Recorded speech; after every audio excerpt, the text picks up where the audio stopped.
Johnson is recognized for 5 minutes. Thank you, Madam Chair. Thank you to our witnesses and to my colleagues who are here on this really important topic.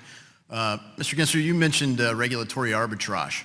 And certainly in this space, we've seen a fair bit of it. You know, the SEC's cracked down on some of the big fraudsters that essentially were just launching securities in violation of U.S. securities law.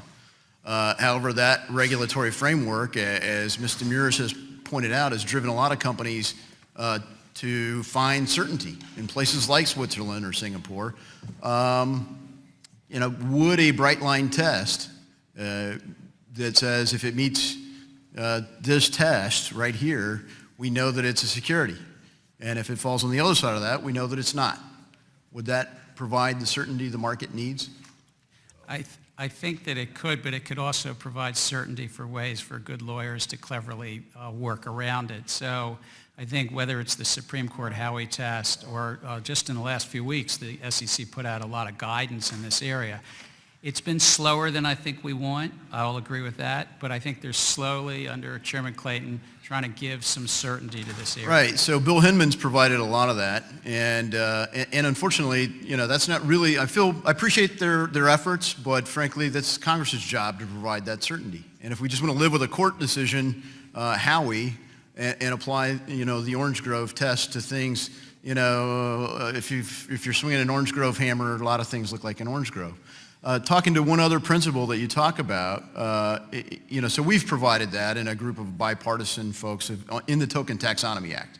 And it lays out a 4-part test that if it meets this, then you can know. You don't have to go on a case-by-case basis and pre-clear your idea with the SEC, and maybe you talked to the right person, and maybe you didn't, or maybe you could spend as much on lawyers as Facebook did.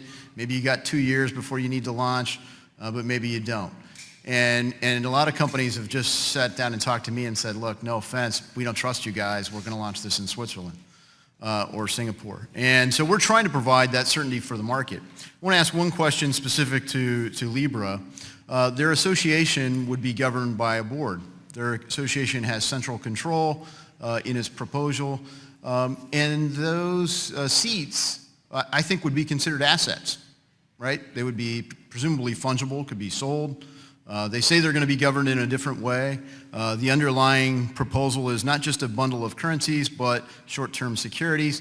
Under securities law right now, I think as you point out, you don't have to do arbitrage, you just have to apply existing law. That would be treated as a security, correct? The members of the board would get something called a Libra investment token, and that's unambiguously a security. And I think even Facebook's agreed to that. Okay, thank you. Mr. Muirs, you've highlighted a lot of background information about Bitcoin and about the you know, immutable distributed ledger and the benefits of that, decentralization versus centralization. You know, a lot of people in this space will use a phrase that you may be familiar with. There's Bitcoin and then there's shitcoin. Are you familiar with that phrase and what people might mean by that? I am. So could you elaborate on how people would differentiate the two? Absolutely. I think the idea here is Bitcoin has had a long track record. The network has been operating for 10 years. The Bitcoin network has been tested. The decentralized nature of the Bitcoin protocol has been tested. People have tried to co-opt control of Bitcoin source code and push it in certain directions that benefit their business models. And this network and this protocol and its open source governance have withstood that test. It is robust, it has been tested, and it has had the benefit, frankly, of spending its first 5 years in its nascency, sort of operating in this environment of innovation and not having a lot of regulatory attention. Is there a central authority that could dilute the value of Bitcoin? No. Is there a central authority that could filter transactions at Bitcoin? No, that can only be done through the products and services that people utilize to access the network. Like Coinbase, for example.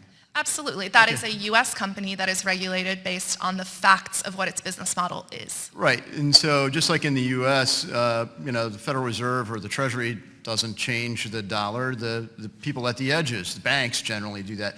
But with Bitcoin, you can still engage in peer-to-peer transactions like cash, correct? Absolutely. And because it's open source code, you could have a wallet, correct? Absolutely. All these features are different than many of the things that people call colloquially shitcoin.